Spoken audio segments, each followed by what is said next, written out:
Milagre que eu preciso está na minha casa. Você acredita nisso? Amém. Então tudo que você precisa fazer é descansar em Deus, porque o que você precisa já está com você. E o que nós temos que fazer? Nós vamos aprender com essa mulher que foi lido aqui nessa manhã, o que nós precisamos fazer para ativar esse milagre. Quem está comigo? Amém. Amém?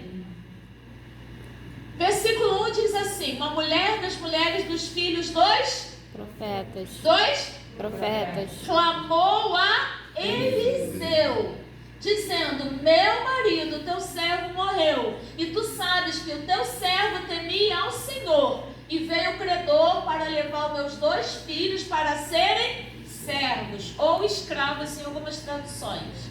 A primeira coisa que eu preciso resgatar para que eu tenha um milagre que eu preciso para a minha vida, um milagre que eu almejo para a minha vida, a primeira coisa que eu preciso resgatar é um relacionamento sério com Deus. Relacionamento sério não é aquele beijinho que o namorado dá e o tipo, tô ficando. Quem entende isso? Isso é velho, gente. Tô ficando não é namorar.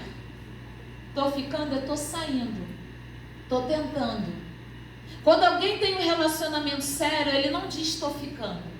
Ele diz, eu tenho um compromisso com essa pessoa. E com Deus, o nosso relacionamento não pode ser do tipo tô ficando, do tipo tô indo, do tipo vou se dar, se der eu chego, se der eu leio a Bíblia, se der eu falo com Ele. Esse se der não pode ser aplicado na vida de quem quer ter um grande milagre para a sua história.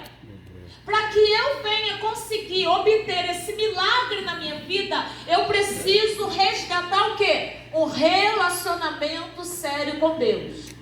Ela foi a pessoa certa. Ela foi a quem, queridos? Quem era o profeta da época? Eliseu. Naqueles dias não tinha ainda o Espírito Santo. Como hoje você tem o Espírito Santo, em qualquer lugar do mundo que você orar e clamar, o Espírito Santo vai te ouvir. O Espírito Santo vai te entender. Mas naqueles dias, o profeta Eliseu, ele era o representante de Deus na terra. A primeira coisa que ela faz, quando ela vê o credor batendo na sua porta para levar os seus 2 filhos para serem servos ou escravos, ela não se desespera. Ela vai procurar ajuda em Deus. Ela vai resgatar o seu relacionamento com Deus. Ela foi a pessoa certa, ao representante de Deus na terra. Note que ela não estava em busca de uma profecia. Já viu aquela coisa? Não sei se aqui tem, mas eu só vou no culto do Labachura e Candaramanã porque tem profeta. Já viu aquela coisa? Eu vou na irmã ali do coque porque ela revela. Não, ela não estava em busca de uma revelação. Ela não estava em busca de uma profecia. Ela estava em busca de ouvir a voz do céu. Vir à igreja é muito mais, inúmeras vezes mais do que vir preencher um banco. Você vem para adorar o Senhor. Ela não, ou profecia, ou oração, ela queria ouvir a voz do céu. Quantos vieram nessa manhã? Não somente para adorar, mas para ouvir o que Ele tem para falar com você. Aleluia. Todas as vezes, preste atenção, todas as vezes que nós adentramos na casa do Senhor e achamos que somos nós que estamos dando para Ele, Ele já preparou algo muito maior para nos dar. Sabe por quê? Deus nunca vai ficar atrás. Deus sempre tem algo muito maior para nos entregar. Por mais que a sua adoração, o seu relacionamento seja o maior, o mais santo, o mais estéril, Deus sempre vai ter um relacionamento muito maior para se revelar a você. Eu já ia falar, pode passar. Versículo 2 diz assim, gente, isso é muito chique, como é que faz para comprar um desse? Pastor, eu quero um desse lá na Poeirava. É libertador isso aqui. Pronto, falei. Alguém Alguém quer falar alguma coisa até aqui? Nós temos até 2 horas da tarde, né? Não? Alguém quer falar? Pastor, eu não entendi. Volta, me explica. Pode ficar à vontade, tá? Não é uma pregação, é um estudo. Então a gente pode interagir, tá bom? Amém? Estão comigo? Amém. E Eliseu lhe disse: que te hei de fazer? Dize-me o que é que tens em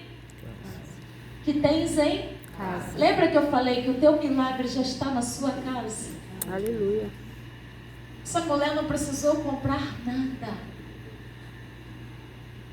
Essa mulher já tinha tudo que ela precisava para granjear, para conquistar o milagre que ela precisava. E ela disse: a tua serva não tem nada em casa, senão uma botija de azeite. Na visão da viúva, era apenas uma botija de azeite. Mas na visão do profeta Eliseu, era a providência que ela precisava. Talvez, na sua visão, esse período de oração que você passa com Deus é pouco. Mas na visão de Deus, na visão do céu, é tudo que Ele precisa, você se entregar a Ele. Talvez você diga: mas pastora, o meu momento de adoração é desafinado, eu não canto como os levitas, eu não adoro como os levitas. E quem disse que Deus está preocupado com a tua afinação? Quem disse que Deus está preocupado se você canta em dó maior e mi menor? Quem disse que Deus está preocupado se você tem músicos para te acompanhar? Deus está olhando a tua entrega, porque entrega não fala de afinação, entrega não fala de instrumento, entrega fala de um coração quebrantado, e coração quebrantado não precisa estar acompanhado. Coração quebrantado muitas vezes é a sós. É a sós. Então, nunca mais, diga comigo, nunca mais. Nunca mais. Eu vou duvidar daquilo que o Senhor já me deu. Por quê? Porque o meu milagre já está comigo.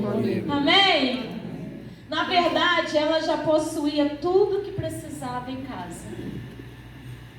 Sabe, o Senhor me trouxe aqui nessa manhã, nesse estudo, para ativar mesmo a tua fé. Para você olhar para dentro de você e dizer assim: claro, eu não tenho a mesma unção da pastora Cláudia. Talvez eu não tenho a mesma voz do levita, mas eu tenho aquilo que Deus quer ouvir de mim. Eu não oro como a irmã orou aqui na graça de Deus, a outra também orou. Mas você ora do seu jeito e Deus te entende. Sabe qual é o nosso problema? É que muitas vezes nós nos comparamos. Essa mulher estava vivendo um drama familiar. E por que eu escolhi, né? Eu não, o Espírito Santo escolheu esse texto porque estamos falando sobre família. Essa mulher estava vivendo um drama familiar. Todos sabem que o marido dela havia morrido e havia deixado uma dívida. E naqueles tempos bíblicos era legal, era lícito que, se a pessoa não tivesse como pagar a dívida, o credor poderia levar os seus filhos para serem servos ou escravos até que toda aquela dívida fosse paga, ou até chegar o ano sabático, após 7 anos. O drama dessa mulher é: ou eu pago ou eu perco tudo que eu tenho. Sabe quando você se encontra assim encurralado, como diz o ditado, naquela sinuca de bico, e você não vê saída? É nesse momento que você precisa olhar para o que você tem. O que você tem pode ser pouco, mas é tudo que Deus precisa. Sabe por quê? Ele não vai dividir a glória dele com ninguém.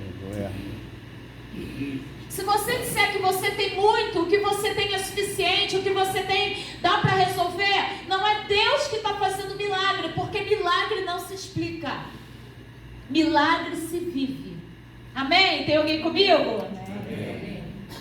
Então, disse ele: vai, pede emprestada de todos os teus vizinhos. Vasilhas o quê? Vazias. Ei, não tente pegar atalhos. Não tente resolver da sua forma. Aquela mulher precisava de dinheiro. Eu não sei qual era a moeda da época, mas se fosse nos nossos dias, ela precisava de real, na realidade. Ela precisava pagar dívida. E o que vasilha vazia podia ajudar essa mulher? Entra comigo nessa história. Sabe, quando você lê a Bíblia, você precisa ser um dos personagens da Bíblia para você conseguir entender. Quem já fez isso? Amém. Eu só não queria ser Jó. É a hora que eu falo, Jesus, deixa eu pular Jó. Mas tem momentos da vida que a gente precisa nos colocar no lugar dos personagens bíblicos para entender o que Deus está querendo falar com você mesmo. E aí você vai em alguém, olha, pastora, tem alguém querendo levar os filhos, a casa está desmoronando, a família não está mais unida, ninguém mais senta à mesa, dia de domingo é um para cada lado, cada um pega o seu smartphone e vai cada um para um cômodo, é cada um na sua televisão, é cada um no seu quarto. Cadê aquela união? Acabou, desmoronou, filho não respeita pai, mulher não respeita marido. O que está acontecendo? Chega segunda, no emprego, está indo tudo de mal a pior, está indo tudo desmoronando, e alguém diz assim, não, só pega vasilha vazia. Você fala, tá doido, né? Imagina, você vai se aconselhar, fazer um gabinete com a pastora e ela diz, olha só, expõe sua vida para os seus vizinhos. Porque quem é que vai pedir vasilha e não vai explicar para quem quer? Tá entendendo? Quando você pede alguma coisa emprestada a alguém, você não tem que dar um mínimo de satisfação? Empresta seu carro, porque o meu furou o pneu e eu estou com uma urgência. A gente não dá um mínimo de satisfação? Me presta a caneta, porque eu vou fazer uma prova e eu preciso assinar. A minha acabou a tinta, está falhando. A gente não dá um mínimo de satisfação. E você acha que vizinho sabe de tudo, amém? Você acha que... besteira. Eu fui botar no bolso. Você acha que vizinho sabia que o credor estava na porta da mulher todo dia? Você acha que os vizinhos não sabiam que ela estava prestes a perder os filhos? Você está entendendo isso? E sabe aquele vizinho que fica assim, quero ver o que isso vai dar? É nesse vizinho que ela vai e vai pedir vasilhas? Aí talvez algum vizinho daqueles mais bonzinhos diga assim, minha filha, leve um pouco de arroz nessa vasilha. E ela diz, não, porque eu não preciso de atalhos, eu preciso de obediência. Atalhos quem dá é o homem. Atalhos quem faz é o homem. Deus não tem atalhos. Deus tem uma linha reta para você. Deus tem objetivo. Sabe, quando muitas vezes nós estamos indo para um lugar e às vezes, na maioria das vezes os homens fazem isso, eu sei por experiência própria, o trânsito está ferrenho e aí ele quer pegar aquele atalho para... E outro dia aconteceu isso, e eu falei, viu, não deu em nada, porque tinha um carro na nossa frente e saiu no mesmo momento. Ele tentou pegar um atalho, o outro carro foi pelo mesmo lugar, e quando a gente viu, saiu no mesmo momento. Eu falei, não pega atalho, vai pelo caminho certo. Porque na maioria das vezes o atalho tem quebra-mola. Quem está entendendo isso, quem dirige, entende. Os atalhos têm buraco, as vias principais são melhores de trafegar, está entendendo isso? Então não crie atalhos. O atalho às vezes parece ser mais rápido, mas não é o que Deus quer para a sua vida. Quando Davi vai buscar a arca na casa de Abinadab, ele cria um atalho, pastora. Ele bota a arca em carros novos. Ele está querendo inovar como os filisteus fizeram. Não, Deus nunca tratou disso. Princípios que Deus estabeleceu, ninguém pode quebrar. Amém. Viva os princípios, mesmo que os princípios pareçam que vão demorar mais, mas quando Davi entende, depois que Uzá morre e os bois tropeçam, Davi entende que a arca do Senhor não pode ser transportada em carros novos, ela tem que ser transportada no ombro dos levitas ou sacerdotes. E aí ele vai mais devagar, mas ele chega. Não se trata de tempo, se trata de chegar. Aleluia. Talvez alguém entrou ontem e já está cantando, já está tocando, está pregando, não importa, o seu momento vai chegar, mas vai chegar no tempo em que nós estivermos preparados para isso. Por isso as vasilhas têm que ser como? Vazias. Nunca mais Jamais pense que Deus vai te dar vasilhas cheias. Sabe por quê? Eu aprendi uma coisa com o meu Senhor. O meu Deus é pai. Ele é seu pai também? Amém. E pai que está aqui vai entender, pai e mãe. Nós não devemos dar peixe para o filho. Nós devemos dar vara. Por isso que ele manda pegar vasilhas vazias. Porque quando eu dou peixe para o meu filho nunca vai aprender a pescar. Nós estamos criando uma geração, se nós não tomarmos cuidados, e eu vejo uma grande mocidade aqui, que ainda vai ter filhos. Uma geração que tudo vem à mão muito fácil. Nós, mais antigos, não sabíamos o que era ter uma bicicleta até os 15, 18 anos. Essa geração com 5 anos de idade já tem um iPhone na mão. Eu não tinha uma bicicleta de R$200, eles têm um smartphone, um iPhone de 5 mil na mão. É uma geração que está sendo criada com peixe pronto. Só falta vir assado e mastigado. Chega disso. Eu não estou dizendo que você não vai abençoar o seu filho, mas dê mais a ele vasilhas vazias, para que ele venha multiplicar aquilo que Deus quer. E nesse momento da multiplicação, ele terá um grande relacionamento com o Senhor. Porque o relacionamento vem no momento que você trabalha, não é no momento que você ganha. Amém, aleluia. Aleluia. 3. Então disse ele, pai, já passou. Aqui, vasilhas vazias e não poucas, mas muitas vasilhas. Porque dependendo da quantidade de vasilhas que você pegar, vai ser o número do milagre que você vai ganhar. Isso é barganha? Não. Isso é princípio. À medida que eu me dou para ele, ele se revela para mim. Você está entendendo isso? Aleluia. Você pode ser o melhor contador da sua empresa, mas se você não for dedicado, se entrar um outro que não é tão bom quanto você, mas se for dedicado, o seu chefe vai olhar muito mais para o outro. Porque quem não é visto não é lembrado. Então pegue muitas vasilhas. Relacionamento com o próximo. Ela tinha uma boa relação com seus vizinhos. O primeiro relacionamento foi com Deus. O segundo relacionamento é com o próximo. Ela só pôde pegar vasilhas com os vizinhos porque ela tinha um bom relacionamento. A gente tem que parar com essa ideia de que eu não preciso de ninguém. Precisa sim. Eu não posso fazer do meu irmão meu braço forte, nem a minha coluna. Quem é a minha coluna é o Senhor. Ele é a minha rocha, já diz o salmista. A minha casa não está edificada em líder, não está edificada em homem, está edificada no Senhor. Mas eu preciso do meu próximo.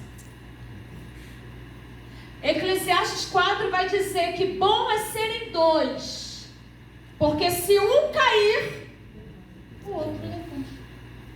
Então nós precisamos sempre do nosso próximo. Dá um resgate hoje.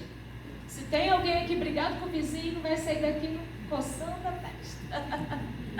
E às vezes esse vizinho está morando na cama aqui do nosso lado, está dormindo no quarto do lado, está trabalhando na mesa do lado, está estudando na sala do lado. Vamos resgatar? Sabe por quê? Nós somos cartas abertas escritas por Deus. Não parece não, mas talvez você não tenha noção de quantas pessoas te observam. Verdade. Não é fácil sermos testemunhas em todas as áreas da nossa vida, em todo momento, mas nós precisamos vencer isso. Nós precisamos dar bom testemunho em tudo que nós fazemos, porque isso vai contar muito lá na frente. Ela precisou de fé para transformar vasilhas vazias em fonte de milagre. Então entra, fecha a porta sobre ti e sobre teus filhos, e deita o azeite em todas aquelas vasilhas, e põe a parte a que estiver cheia. E aqui no terceiro âmbito que nós vamos tratar é o relacionamento com a família. O primeiro relacionamento que foi tratado é o relacionamento com Deus. Segundo relacionamento é o relacionamento com o próximo. E o terceiro relacionamento é o relacionamento com a família. Trabalho em equipe. O que o profeta está falando para ela? O profeta não podia dizer, igual Jesus falou uma vez para Pedro, vai ali, pesca, vai ter uma pedra, vende, paga, né, o que é de César, o que é de Deus. O profeta não podia fazer isso, vai ali, acha petróleo, vende. Mas por que ele está botando ela para trabalhar? E com a família, olha o que ele fala. Fecha a porta sobre ti e sobre os teus filhos. Coloque toda essa família para orar com você. Pastora, a senhora fala isso porque não sabe o marido que eu tenho. Irmãos, eu duvido. Quem é mulher que vai entender? Se a gente chega com um jeitinho e falar, varão, vamos orar que o negócio está ficando terrível, o irmão vai orar. Varão, estou vendo o inimigo vindo, estou vendo o diabo se levantando. Você não precisa nem ver, não. Basta só ler a Bíblia que você entende que ele está rugindo, bramando, tentando tragar alguém. Mas aí você vai para um quarto de oração, prepara aquele ambiente, chama esse homem para orar, chama esses filhos para orar contigo. Talvez vai ser cansativo no começo, mas vai chegar um dia que a graça de Deus vai entrar nesse quarto, vai entrar nesse ambiente, vai entrar nessa casa, vai entrar nessa família, porque esse relacionamento familiar vai ser restaurado. Glória a Deus. Trabalho em equipe, todos envolvidos no processo. Convide a sua família para orar junto com você. Eu queria saber aqui, para mim é muito difícil realmente, eu tenho essa mania, pastor, eu vou direto, às vezes não consigo parar. Mas lá na igreja os irmãos já sabem, levanta a mão, pastora. Se alguém quiser falar alguma coisa, irmãos, como eu já falei, é um estudo, então vocês podem levantar a mão. Mas eu queria saber se alguém tem alguma experiência nisso, de você está vendo o negócio ficar feio para o seu lado e aí você resolveu parar tudo e orar. Quem tem uma experiência breve para contar? Quem tem coragem de contar? Deixa eu perguntar diferente, porque ter todos nós temos, né, Varoa? Ter, todos nós temos uma experiência. Às vezes a gente tem a vergonha, dá um nó na garganta, a boca seca, o coração aperta e ninguém quer falar nada com vergonha. Mas vamos, porque a maior aqui das vergonhas é minha, que eu sou muito tímida. E eu estou aqui vencendo essa timidez nessa manhã mais uma vez. Quem quer falar? Eu vou contar uma. Pode contar. Bem breve. Quando meu filho era pequeno, ele...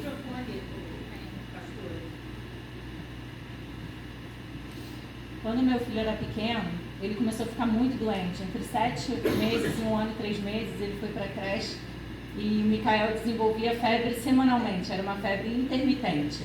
E eu levava ele nos médicos e ninguém descobriu o que era, fazia exame de sangue, tinha alteração, mas ninguém conseguia descobrir o que era. Toda semana eu estava no hospital, ao ponto de eu e Leandro a gente chorar, porque a gente não sabia o que era ter uma vida normal. Toda semana a gente estava no pronto-socorro. E eu me lembro que teve um dia que eu já não estava aguentando mais, exausta, cheguei do pronto-socorro, era 4 da manhã, só tomei banho e fui trabalhar às 6. Naquele dia eu pedi para ir embora 1h da tarde, passei na casa da minha pastora na época, estava tendo um culto de Desperta Débora, e elas oraram por mim, e eu fui para a casa da minha mãe, no meu quarto, que foi onde eu me converti, e a minha mãe, vamos dar um remédio, a febre não cessa, ele já está com 39, e tudo mais, e eu fiquei ali, clamando, orando, clamando e orando. Foram mais de 1 hora com meu filho no colo, clamando e orando, e eu falei, Senhor, eu não vou sair daqui, porque eu não aguento mais, sabe? Eu já lutei com todas as minhas forças, e eu preciso que verdadeiramente o Senhor venha intervir, porque isso já está atrapalhando a minha vida familiar. A gente já não consegue mais ter paciência, porque a gente não dorme, a gente não se entende, não consegue mais. Eu ali me rendi totalmente ao Senhor. E naquela hora ele ia dormir na casa da minha mãe para eu poder descansar e trabalhar no dia seguinte. E a minha mãe falou assim, não, vamos dar um remédio, porque se você vai deixar ele aqui, eu não quero ele sem febre, eu não quero ele com febre. Aí eu falei, mãe, vamos passar pela última vez o termômetro. E quando eu passei o termômetro, o Micael não estava mais com febre. Aleluia. E o meu filho nunca mais teve febre. O Micael Glória nunca a mais Deus. ficou doente. Aquela febre intermitente e tudo passou. Glória a E o Deus. que aquela pastora na época orou, quando ela começou a orar pela vida do meu filho, ela falou: não, eu não vou orar para ele. Eu vou orar para Deus revelar aquilo que Ele deseja de você. Então, às vezes, o Senhor só quer que a gente se levante verdadeiramente em oração, como coluna, e na vida dos nossos filhos como uma autoridade espiritual. E a minha mãe, na época, não era cristã, e ela ficou totalmente impactada, e ela contava aquela história para todo mundo, porque foi 1 hora ali clamando sem cessar, e o milagre realmente estava ali, né, dentro da minha casa. E eu costumo dizer que quando eu quero pedir algo a Deus, eu vou para o quarto do filho, porque eu quero pedir como filho a um pai. E o Senhor, Ele se revelou ali, não só na minha vida, mas também aqueles que estavam à minha volta pôde ver o milagre do Senhor. Aleluia. Aleluia. Glória a Deus. Vamos aplaudir o Senhor. Amém. Glória a Deus. Queridos, sabe qual é o bom de quando Deus faz milagre? É que você usa aquilo ali como um ponto de intercessão para tudo que vai acontecer na sua história. Eu sei que todos nós aqui, até as crianças que estão aqui, adolescentes, já têm alguma experiência com Deus. Já viveu algo, já viu acontecer algo dentro da sua casa. E sabe quando a sua fé vai diminuindo? Porque fé é assim, tá? Não é pecado você acordar e dizer: ai, hoje eu não estou com muita fé. Os discípulos um dia falaram isso para Jesus: Jesus, aumenta a nossa fé. Porque dependendo do tamanho do grau, do milagre que Ele tem que te dar, a tua fé não pode ser a mesma. Ela tem que ser acrescida, né? Tem que ser aumentada. E aí quando a nossa fé vai, né, baixando, sabe aquele nível do celular, aquela bateria que vai acabando? E aí a gente lembra o que o Senhor já fez. Sabe qual é o problema? É que muitas vezes a gente está olhando só para o que nós estamos vivendo no presente, esquecendo do que Ele já fez no passado. Por muitas vezes,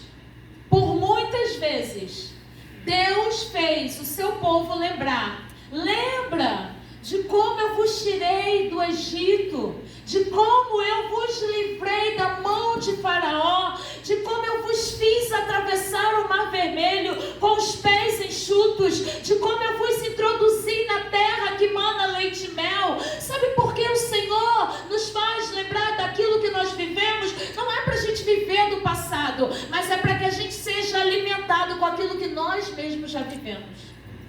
Trazer a memória. Oh, glória! Isso aí! Quero trazer a memória, Lamentações, né? Aquilo que me dá esperança. Aí às vezes a nossa memória é do marido que ficou de bico, do arroz que queimou, do pneu que furou no dia errado. Para! Alimenta a tua alma com aquilo que pode te dar esperança. E aí o testemunho da nossa irmã é: estou no meu limite. E é dessa forma que acontece. Aquele era o limite dela. Aquele era o ponto X da vida dela. E Deus entende o teu limite. Você sabe disso? Deus entende o teu limite. Aleluia. Sabe por que nós não paramos? Porque muitas vezes Ele troca de lugar conosco. Porque Ele vem, Ele assume as nossas dores. Sabe, por coisas que você passa e diz assim: uau, eu não conseguiria passar isso pura. Quem está entendendo isso? Eu não estou pura para passar isso. Eu estou com muito Espírito Santo de Deus, porque senão eu não consigo passar. Essa humilhação, essa afronta, esse descaso, essa rebeldia dentro de casa, se não for pelo Espírito Santo, eu não passo, é porque Ele vem e nos anestesia. Aleluia. E aí a gente passa por aquele processo. Só que essa mulher, ela passou por todo o processo, mas ela nunca deixou os seus filhos. Glória a Deus. Em tudo! Sabe o que Deus manda dizer para alguém nessa manhã? Chega de perder coisas. Aleluia. Chega! Ela já tinha perdido o marido, ela não quer perder filho. Eu sinto a graça dele nesse momento. Glória a Deus. Sabe o que o inimigo às vezes faz? Pega uma ponta da corda e vai puxando e vai tomando as rédeas da sua vida. Chega! Chega! Você não tem uma vida fake, você não veio de filtro, você não está aqui, aleluia, como um fantoche. Você é uma vida, você tem uma história, você é uma alma vivente, você é alguém que nasceu para dar certo, você é alguém que Deus está levantando para aleluia, para essa geração. Você não é alguém que vai viver como Caleb viveu anos na sombra de Josué. Você não é um eco, você é uma voz. E se você é uma voz, Deus vai te levantar para aquilo que Ele te chamou para ser. Amém. Amém. Amém. Glória a Deus. Vamos correr, que eu acho que o tempo já foi. Sinaliza para mim quanto tempo eu tenho. 1 hora? 8 minutos. Foi.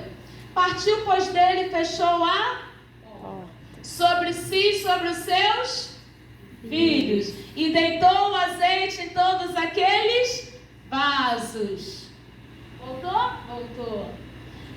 Partiu, pois, dele e fechou a porta sobre si. E seus filhos traziam as vasilhas, e ela as enchia. Ela, quando fecha a porta, ela vai falar de algumas coisas, porque fechar a porta, irmãos, é a cereja do bolo. Sabe quando você tem um grande milagre para acontecer e muitas vezes não dá para a gente ficar contando para muita gente? Quem está entendendo isso? Muitas vezes o segredo do segredo é o segredo. Não dá para você falar para todo mundo aquilo que Deus colocou no seu coração, que Ele quer fazer através de você, porque se você falar, alguém vai dizer assim, não vai valer a pena não. Isso não vai dar em nada não. Tu nem tem cara de pregadora. Me falaram isso, para você não tem mais jeito. Um dia eu volto aqui para contar um testemunho. Olha eu me convidando. Mas eu vim do baile funk. Eu era MC. Cantava rap. Não combina, né? Alguém já franziu a cara. Mas... E um dia falaram assim, isso não vai durar em nada. Meu casamento com ele, falaram assim, não vai durar 3 meses. Tem 25 anos. Para a glória do nome do Senhor. Só que quando a gente começa a falar demais, não é que o inimigo tem poder. E ali, ó, me deram um cronômetro bem grande. Gente, não, isso não copia não. Só que muitas vezes, quando a gente começa a falar que o inimigo tem poder para colocar a mão naquilo que Deus quer, mas às vezes a gente dá legalidade. E perde a fé, né? Perde a fé. Porque ele começa a te encher de coisas que não dá certo, não combina, e tua autoestima vai lá embaixo. Você acredita. Porque vai imprimir aquilo na tua alma. Você não combina, não dá certo, tua voz não dá, e isso e aquilo, e você vai imprimindo aquilo na tua alma até que você desiste. Quantos já desistiram de sonhos? Quantos de nós já desistimos de sonhos? E por que desistimos de sonhos? Porque não fechamos a porta. Feche a porta para legalidades que o inimigo está tendo na sua vida. A outra coisa que vai acontecer quando fecha a porta é que ela se concentra. Tá, voltou lá? Quando voltar me avisa. Ela se concentra, porque portas abertas tiram a nossa concentração. A terceira coisa que acontece quando fecha a porta é livramento. Porque porta fala disso. Porta fala de limite. Porta fala de até aqui o inimigo pode ir, daqui para dentro ele não entra, porque a minha porta está fechada. Aleluia. E porta também fala de momentos a sós com Deus. Mas não é só essa, Lina. Essa. Ai, às vezes não é só essa mesmo, né? Só que Deus, ele não pode ser só um SOS profilático. Na verdade, ele tem que ser profilático, ele tem que ser contínuo. Ele tem que ser antes do problema chegar. Sabe aquele remédio que o médico deixa para você só em caso de dor? Quem já entendeu isso? Quem já passou por uma cirurgia? Em caso de dor, tome esse remédio. Deus não pode ser assim. Deus tem que ser diário e contínuo. Aleluia. Por isso a minha porta tem que estar como? Fechada. Vamos correr que eu só tenho menos de 15. E sucedeu que cheias foram as vasilhas. Disse ao seu filho. Olha que lindo isso. Gente, eu paro aqui, eu fico chorando. Olha como ela faz. traze-me ainda uma vasilha. Então o seu filho diz: acabaram-se os vasos. Ela está tão envolvida com o processo que ela não percebe que o vaso acabou, minha amada. Ela está naquela vibe de enche vasilha, põe a parte que está cheia. Enche vasilha, põe a parte que está cheia. E ela está trabalhando. Os filhos trazem vasilhas, mas quem deita o azeite, quem vai apontar onde está o milagre é ela.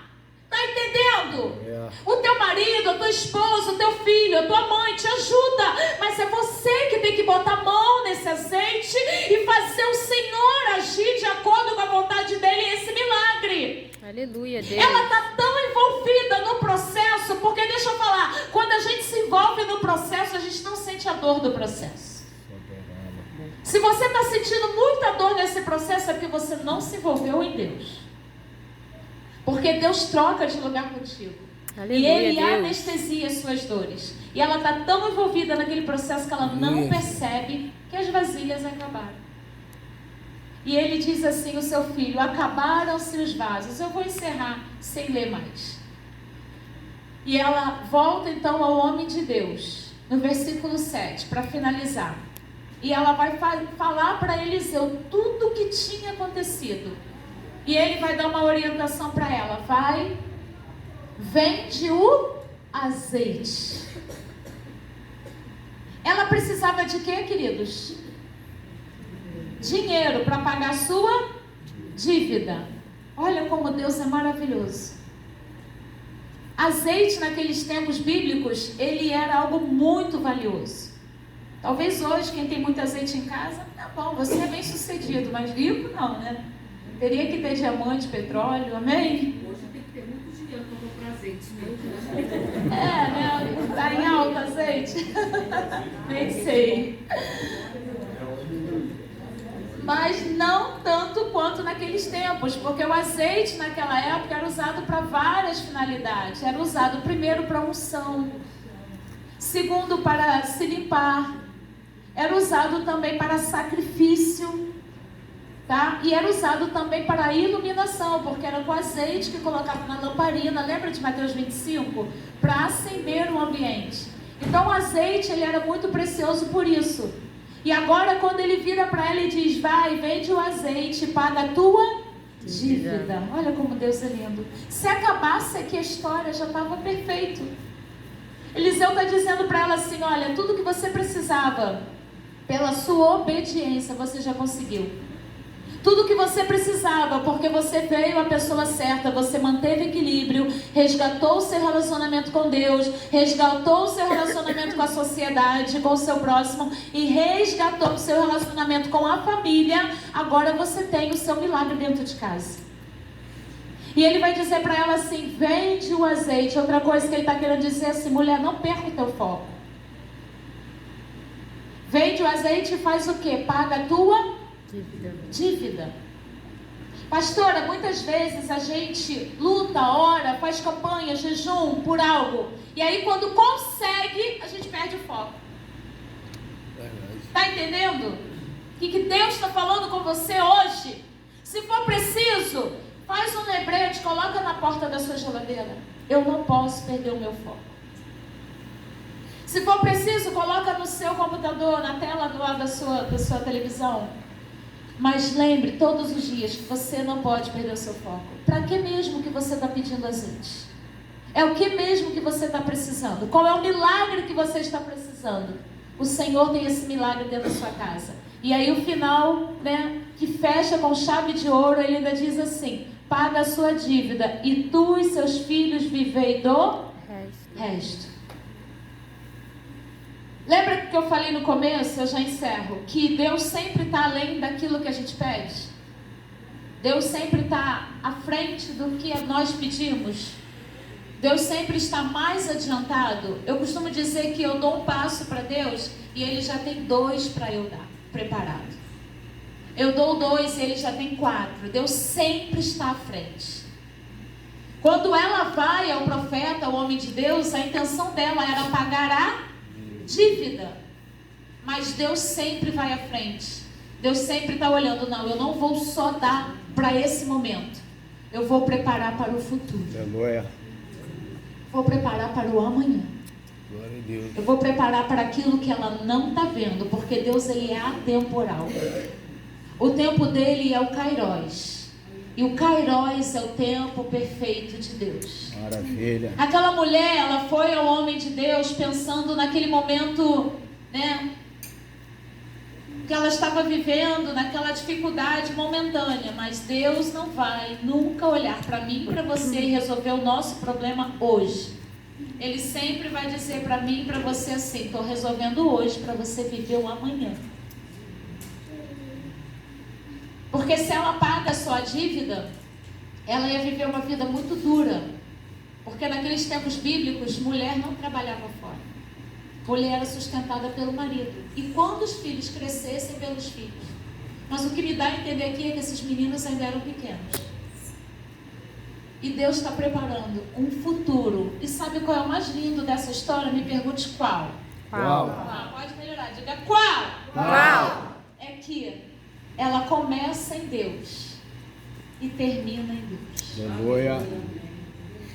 Quando ela vê muito azeite dentro da casa dela, ela sabia o que fazer. Ela não era uma mulher burra. Ela sabia que azeite era dinheiro. Ela sabia que era só vender ou dar o próprio azeite para os credores como forma de pagamento. Mas ela não termina nada sozinha. Não termine nada que você começou em Deus sozinha. Não vai funcionar. Por mais que você diga assim: mas eu já sei esse tom, eu já sei esse louvor, eu já sei esse texto, eu já sei o que eu tenho que fazer, não, a gente não sabe nada. Foi cantado aqui que ele cresça, que eu diminua, que ele apareça. Quem está falando isso na Bíblia é João. É aquele que veio preparando o caminho para o Senhor Jesus. Já acabou o tempo. Então que possamos tudo, dá até vontade de cantar se eu soubesse. Tudo que nós começamos em Deus tem que terminar nele. Amém? Amém. Louvo o Senhor pelas nossas vidas, agradeço essa oportunidade, me perdoa pelo horário, em nome de Jesus, pastora. Aplauda o Senhor, igreja.